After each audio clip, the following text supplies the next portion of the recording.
Welcome to Anatomy DAHAR series. Today's topic is the back. The diagram-based upper limb lecture. It includes practice questions.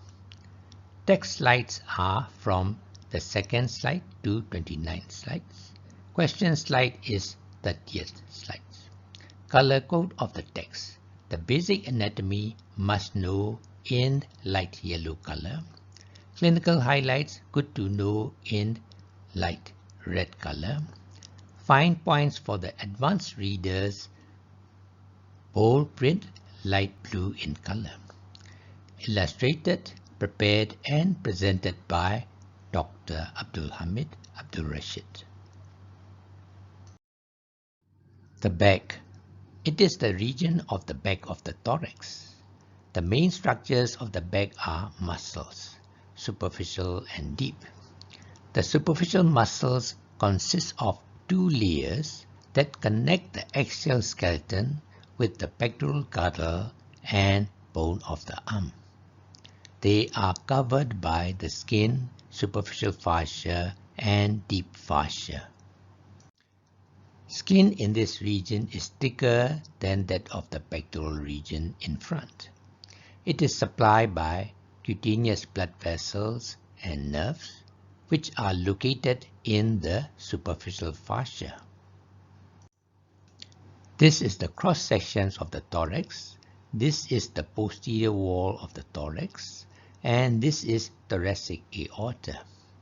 It gives intercostal arteries, right and left. Each intercostal arteries give two branches. This is dorsal branch going backwards, and this is lateral branch going to the side. Cutaneous blood supply of the back. The back is supplied by dorsal and lateral branches of the intercostal arteries. They arise from the thoracic aorta. Cutaneous nerves of the back. Let's see the diagram again. This is the cross sections of the thorax, and this is the posterior wall. These are the spinal nerves. You can see here. Each spinal nerve gives dorsal ramus and ventral ramus. These are branches from the dorsal ramus, and these are the lateral branches of the ventral ramus. If you see this diagram, you are looking from behind. This is the medial part of the back, and this is the lateral part of the back. Medial part of the back is supplied by branches from the dorsal rami.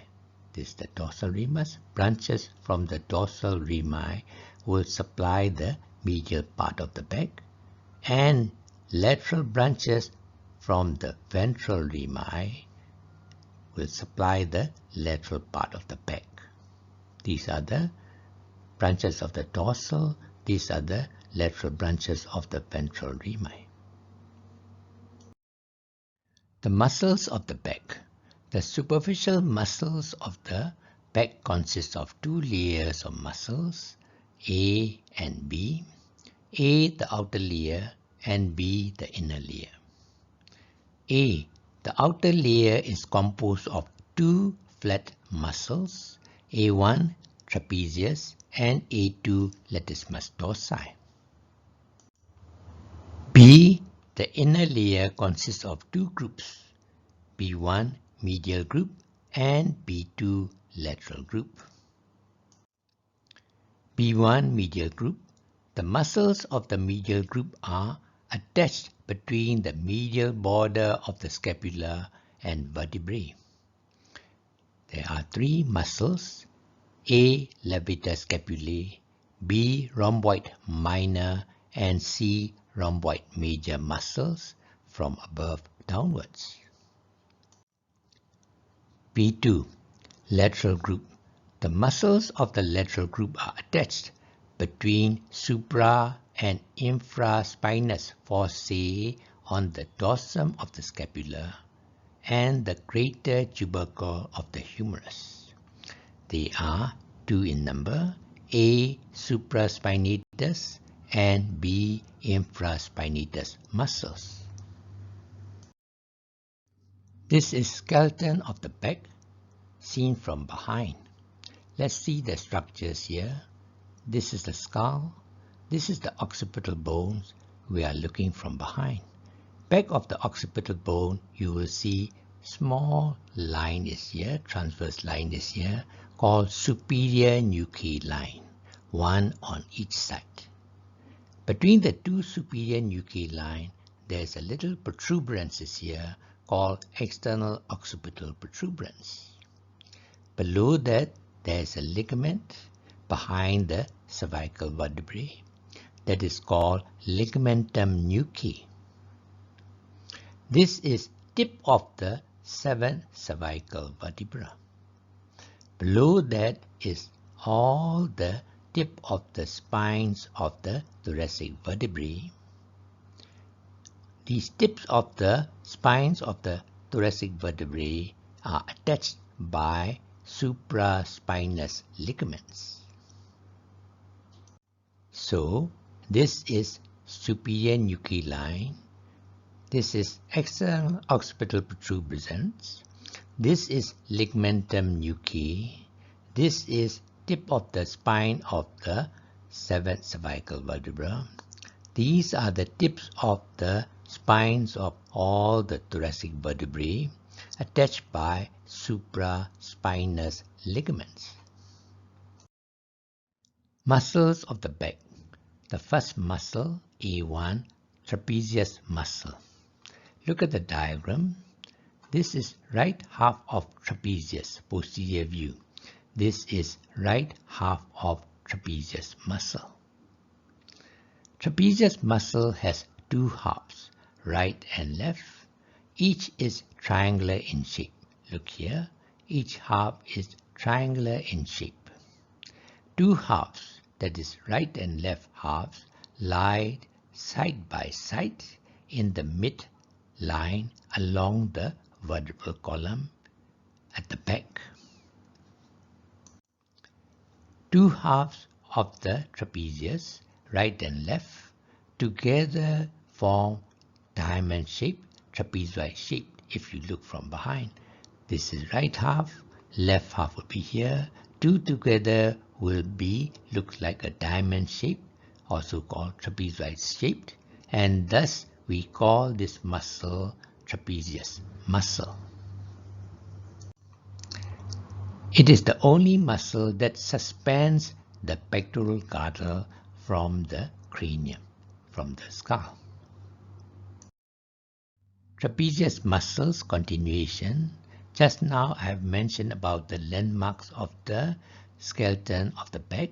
I hope you still remember. Number 1 is superior nucleus line. Number 2 is external occipital protuberance.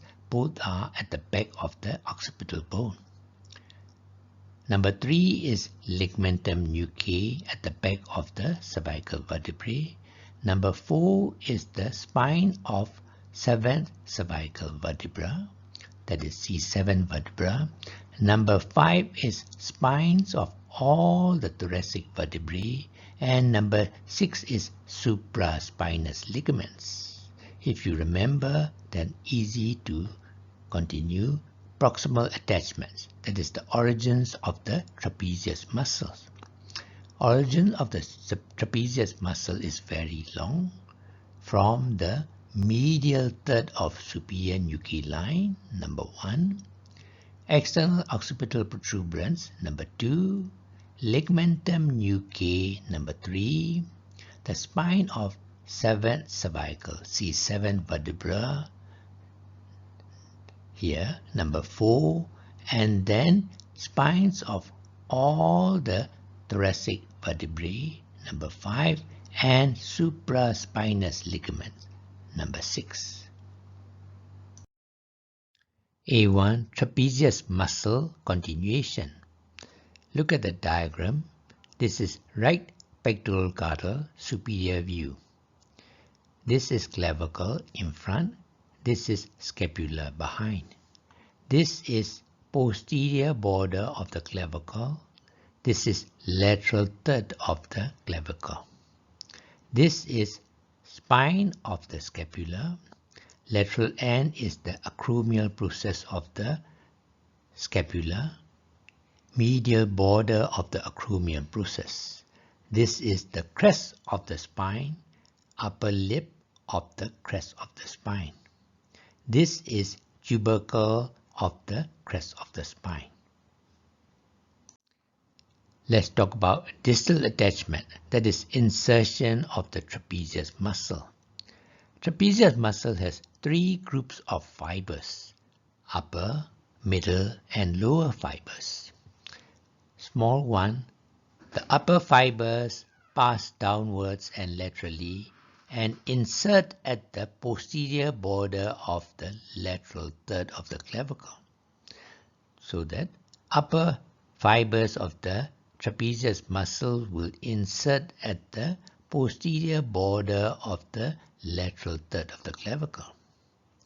Number 2, middle fibers pass horizontally and are attached to the medial border of the acromion. This is the medial border of the acromion and upper lip of the crest of the spine. Upper lip of the crest of the spine. So middle fibers will be attached to the medial border of the acromion and then along the upper lip of the spine of the scapula. Third, the lower fibers pass upwards and laterally and are attached to the tubercle of the spine of the scapula. Actions of the trapezius muscle. Upper fibers of the trapezius muscle, together with the levator scapulae, elevate the scapula. Middle fibers of the trapezius muscle, together with rhomboid muscles, retract the scapula. Upper and lower fibers of the trapezius muscle, with lower five digitations of serratus anterior muscle, rotate the scapula upwards. Nerve supply of the trapezius muscle. It is supplied by spinal part of accessory, that is 11th cranial nerve. It arises from first cervical to fifth cervical segments of the spinal cord. It is motor to the trapezius. Proprioceptive sensations is supplied by ventral rami of third and fourth cervical nerve fibers. Proprioception is position sense. Testing the function of the trapezius muscle. Ask the patient to raise their shoulders towards the ears and the examiner depresses the shoulders forcefully. If the muscle is weak, unable to raise the shoulder. Skeleton of the back. Let's see the diagram. This is vertebral column. This is thoracic part and this is lumbar part. This is lower 6 thoracic spines and this is lumbar spines. This is posterior part of the iliac crest. This is dorsal surface of the scapula. This is dorsal surface of inferior angle of the scapula. This is lower 3 or 4 ribs. This is the fascia between the thoracic and lumbar region called thoracolumbar fascia. All the spines are attached by supraspinous ligaments. A2. Latissimus dorsi muscle. The latissimus dorsi muscle is the second muscle of the outer layer. It is located below the trapezius muscle. It is large and flat. It is the only muscle that connects the pelvic girdle, the vertebral column, and the arm bone. Proximal attachment. The origin of the latissimus dorsi muscle. It has a wide origin, arises from 7 places. Number 1, it arises from the lower 6 thoracic spines. Number 2, arises from the lumbar and sacral spines. Number 3, posterior part of the iliac crest.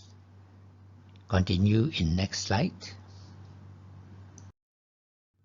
Continuation of proximal attachment, the origin of the latissimus dorsi muscle. Number 4, supraspinous ligament. Number 5, lower 3 or 4 ribs.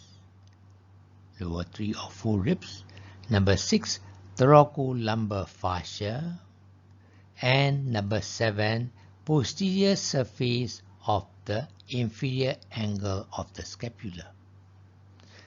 They are the site of origins of the latissimus dorsi muscle. Latissimus dorsi muscle, continuation, distal attachment, the insertion. See 2 diagrams here. This diagram is posterior view. This is latissimus dorsi muscles.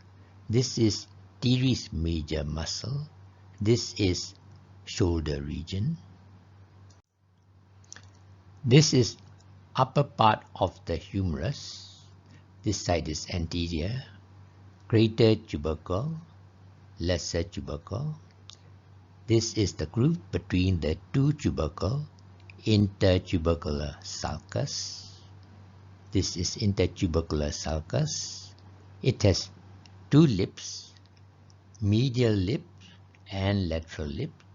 Between is the flow of the intertubercular sulcus. So, latissimus dorsi muscle passes laterally towards the shoulder region and winds around the teres major muscle in the posterior wall of the axilla, where it becomes a flat tendon here. The tendon of the latissimus dorsi muscle is inserted into the flow of the intertubercular sulcus of the humerus. Intertubercular sulcus is attached by 3 structures. The lateral lip is attached by pectoris major muscle. The medial lip is attached by teres major muscles. Between the 2, the flow is attached by latissimus dorsi muscles. So the flow is attached by latissimus dorsi muscle, L for lady. So lady is between 2 majors. Actions of the latissimus dorsi muscle. It adducts and medial rotates the arm. It extends the arm, which is assisted by teres major and posterior fibers of the deltoid. It extends the flexed arm and pulls up the trunk in climbing the tree. It involves in coughing and sneezing. Testing the function of the latissimus dorsi. Ask the patient to adduct the arm first, then ask to abduct 90 degrees against resistance. Muscle can be felt in the posterior axillary fold. Nerve supply of the latissimus dorsi muscle. The latissimus dorsi muscle is supplied by thoracodorsal nerve. Root value cervical 6, cervical 7, cervical 8. It is a branch of posterior cord of the brachial plexus. Look at the diagram. This is posterior view of the right scapula. This is axillary artery. This is the biggest branch of the axillary artery, subscapular artery. Subscapular artery gives a branch called circumflex scapular artery. The distal part of the subscapular artery beyond the circumflex scapular artery, this part is called thoracodorsal artery. So thoracodorsal artery is the lower extension of the subscapular artery beyond the circumflex scapular artery. Fine points. The thoracodorsal artery, number 1 here, this is the continuation of subscapular artery. Number 2, beyond the origin of the circumflex scapular artery. The thoracodorsal nerve and artery descend on the posterior wall of the axilla to enter the latissimus dorsi muscle at the specific point called neurovascular hilum. This is of important point in reconstructive surgery. Triangles related to the latissimus dorsi muscle. Latissimus dorsi muscle is related to 2 triangles. 1 triangle of auscultation and 2 triangle of Petit, that is lumbar triangle. Look at the diagram. This is the muscles on the right half of the back. This is trapezius muscle. This is lateral margins of the trapezius muscle. This is latissimus dorsi muscle. This is upper margins of the latissimus dorsi muscle. This is medial margins of the scapula. Number 1, triangle of auscultation. It is bounded by, number A, above, lateral margins of the trapezius. Number B, below, upper margins of the latissimus dorsi. Number C, lateral, that is medial margins of the scapula. The flow of the triangle is 6th and 7th ribs with 6 intercostal muscle. The space is flowed by rhomboid major muscle. Upper part of the lower loop of the lung is deep to this triangle of auscultation. As none of the superficial layer of muscles cover this triangular area, it is thin. Therefore, the respiratory sound is more clearly heard at this site when listened with the stethoscope, and it is called triangle of auscultation. Second triangle is triangle of Petit, lumbar triangle, located in the lumbar region. Let's see the diagram first. This is latissimus dorsi muscles. This is inferior margins of the latissimus dorsi muscle. This is inferior part is the crest of the iliac bone. Iliac crest is here. Laterally, there is posterior margin of the external oblique muscle. So, the triangle of Petit is bounded A, medially by inferior margins of the latissimus dorsi. B, inferiorly bounded by the crest of the iliac bone. C, laterally bounded by posterior margin of the external oblique muscle. The floor of this triangle is formed by internal oblique muscle. This triangle is the potential site for herniation of abdominal contents. B. The inner layer of muscles of the back consists of 2 groups, B1 medial group and B2 lateral group. B1, the medial group. The muscles of the medial group are attached between the medial border of the scapula and the vertebrae. This is the medial border of the scapula and this is the vertebrae. So, The medial group muscles are attached to the medial border of the scapula and the vertebrae. They are B1A levator scapulae, B1B rhomboid minor, and B1C rhomboid major muscles. B1A levator scapulae muscles. This is the one.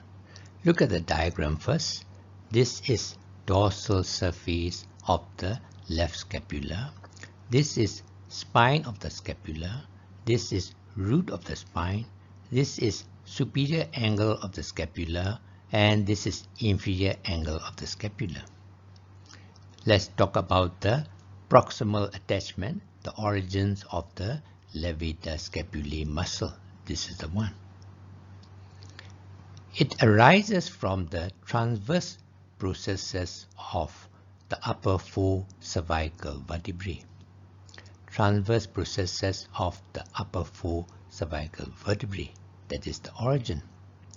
The distal attachment of this levator scapulae muscle, the insertions is along the medial border of the scapula from the superior angle to the root of the spine of the scapula. That is opposite to the supraspinous fossa. This is the supraspinous fossa. This is opposite to the supraspinous fossa. So the levator scapulae muscle is inserted to the medial border of the scapula from the superior angle to the root of the spine opposite to the supraspinous fossa. The second muscle is B1B rhomboid minor muscle. This little small one, B1B rhomboid minor muscle. This is ligamentum nuchae. Proximal attachment. The origin of the rhomboid minor muscle is it arises from the ligamentum nuchae and the spines of the 7th cervical and the 1st thoracic vertebrae from C7 and T1 spines. This attachment, the insertion, it is attached to the medial border of the scapula opposite to the root of the spine of the scapula. This is the root of the spine of the scapula. The third muscle is B1C rhomboid major muscle. This is the one. Proximal attachment, the origin, it arises from the spines of 2nd to 5th thoracic vertebrae. 2nd to 5th thoracic vertebrae, the origin. Distal attachment, that is insertion of rhomboid major, is medial border of the scapula from the root of the spine of the scapula to inferior angle of the scapula, that is opposite the infraspinous fossa. Actions. The levator scapulae together with the upper fibers of the trapezius elevates the scapula. Rhomboid muscles, that is minor and major muscles, together with the middle fibers of the trapezius retract the scapula. All three muscles stabilize the scapula during the shoulder movements. They transmit the weight from the corresponding upper limb to the vertebral column. They are inferior rotator of the scapula. Testing. Patient with the hand of the affected side on the hip tries to force the elbow backwards against resistance. Nerve supply. Look at the diagram. This is dorsal surface of the right scapula. This is medial border of the right scapula. This is levator scapulae muscle, rhomboid minor muscle, and rhomboid major muscle. Deep to these muscles, we have dorsal scapular nerve. Let's talk about the nerve supply of all three muscles. All three muscles are supplied by the dorsal scapular nerve. This is the one. Root value is C5. Comes from the root of the brachial plexus. It is a pure motor nerve that arises from the root of the brachial plexus. The levator scapulae received additional nerve fibers from the ventral rami of C3 and C4. B. The inner layer of muscles of the back consists of two groups, B1 medial group and B2 lateral group. We have just finished medial group. Now we are going to continue B2 lateral group.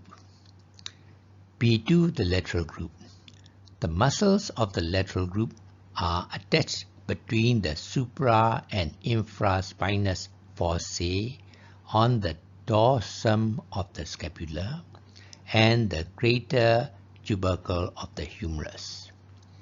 They are B2A supraspinatus muscle and B2B infraspinatus muscles. Medially, their proximal attachments, that is origins, are dorsal surface of the scapula, and laterally their distal attachments, insertions, are the greater tubercle of the humerus. Let's see the diagram. This is upper part of the humerus. This is anterior. This is greater tubercle and this is lesser tubercle.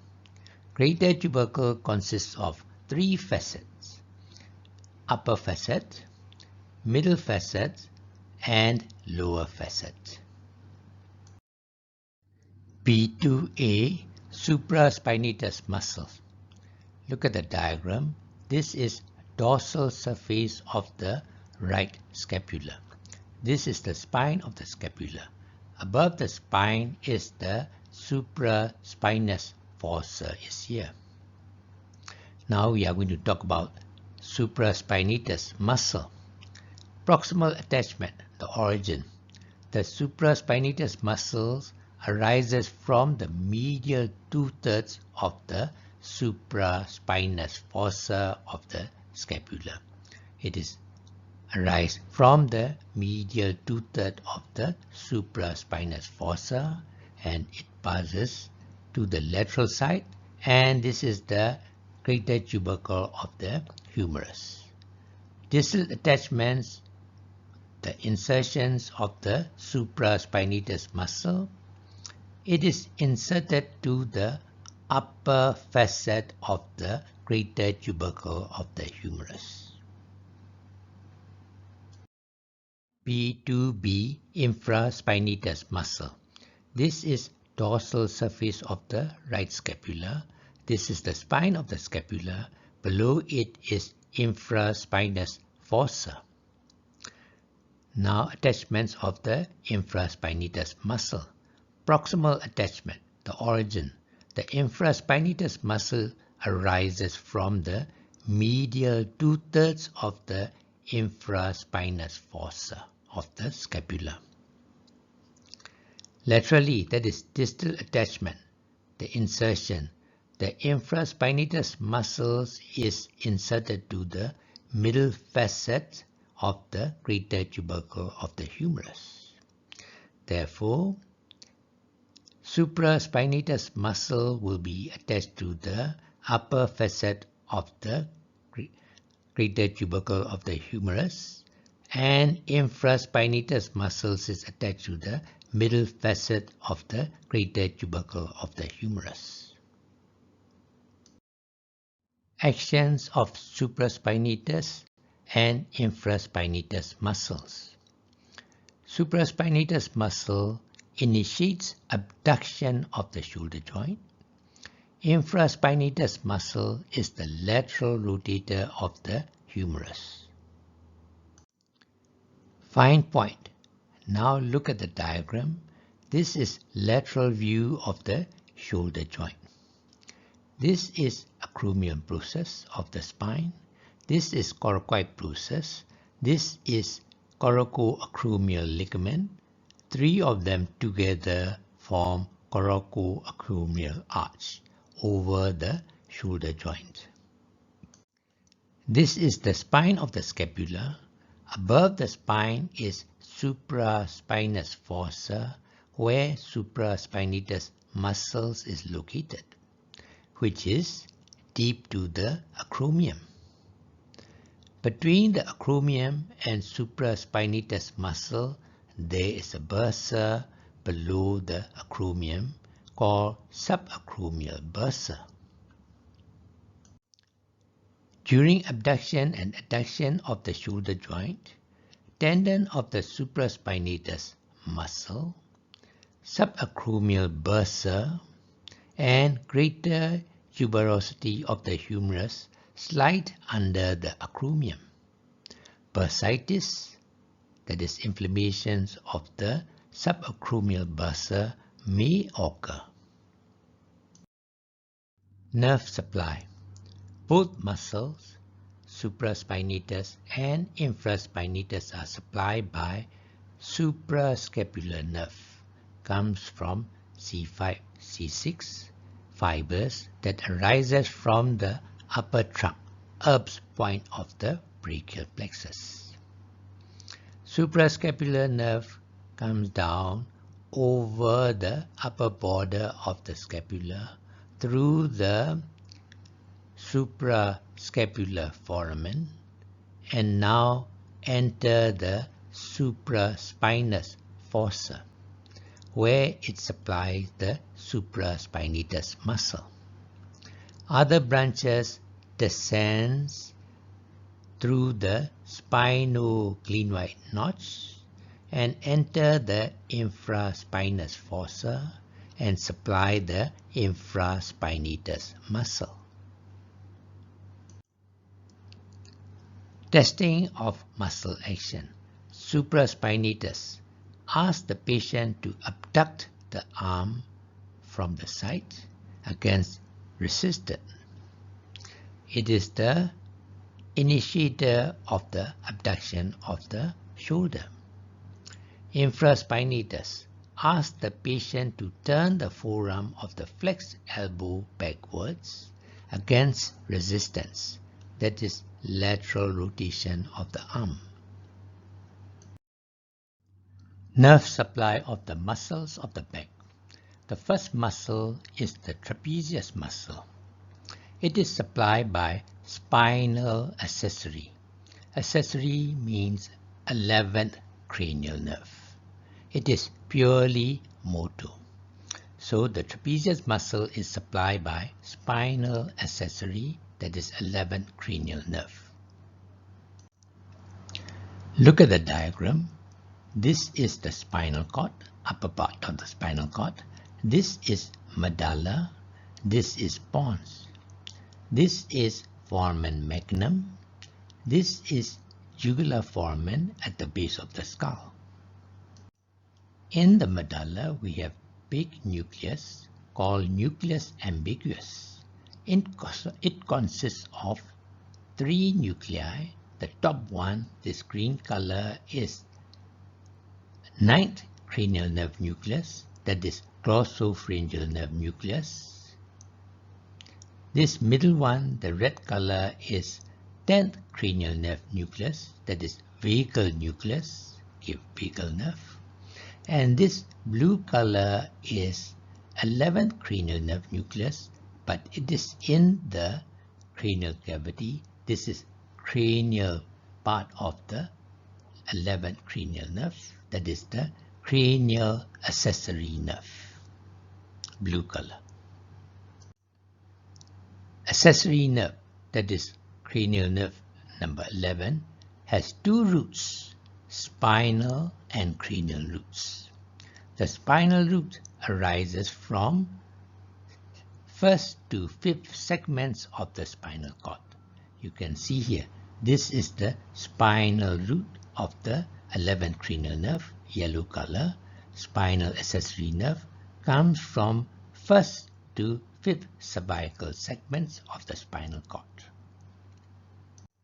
The spinal accessory nerve fibers ascend and enter the cranial cavity going through the foramen magnum. At the same time, the cranial root, the blue color here, cranial accessory arises from the nucleus ambiguous of the medulla. Two roots, that is cranial accessory and spinal accessory, two roots run together briefly, yellow and blue color, runs together briefly and leave the cranial cavity through the jugular foramen. They came down together, go through the jugular foramen and come out of the cranial cavity. Outside the cranial cavity, this cranial accessory, the blue fibers, will join the vagus nerve, that is the red color here, and descend along together with the vagal nerve, that is cranial accessory. The spinal root, after separation of the cranial accessory, descend alone as a spinal accessory nerve, that is the spinal 11th cranial nerve. Below, it divides into two branches, one to the sternocleidomastoid muscle, another branch will supply the trapezius muscle. So, trapezius muscles is supplied by spinal accessory nerve coming from C1 to C5 segments of the spinal cord, come along here, come down here, and finally supply the trapezius muscle. Nerve supply to the muscles of the back continuation. The latissimus dorsi muscle supplied by thoracodorsal nerve, root value C6, C7, C8, comes from posterior cord number 2, thoracodorsal nerve. The levator scapulae and rhomboid minor and major muscles are supplied by dorsal scapular nerve, root value C5, from the root of the brachial plexus, number 3. Supraspinatus and infraspinatus muscles are supplied by suprascapular nerve, root value C5, C6, from the upper trunk. This is the upper trunk, number 4. This is the one. Clinical highlights. At older age, degenerative changes of the supraspinatus tendon may occur. Inflammation and deposition of the calcium follow. Supraspinatus tendinitis with or without subacromial bursitis is called supraspinatus syndrome with severe pain in abduction. However, it is painless abduction up to 60 degrees. Painful commonly occurs from 60 to 120 degrees abduction and painless again beyond this. The mid-abduction pain is due to impingement, that is impact of the inflamed tendon against the lateral edge of the acromion. In paralysis of the supraspinatus or the supraspinatus syndrome, unable to initiate abduction of the shoulder on the affected site.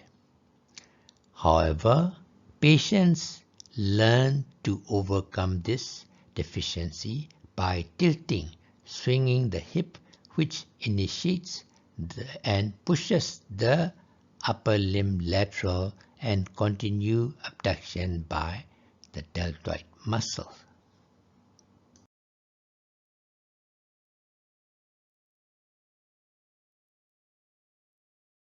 The End, illustrated, prepared and presented by Dr. Abdul Hamid Abdul Rashid.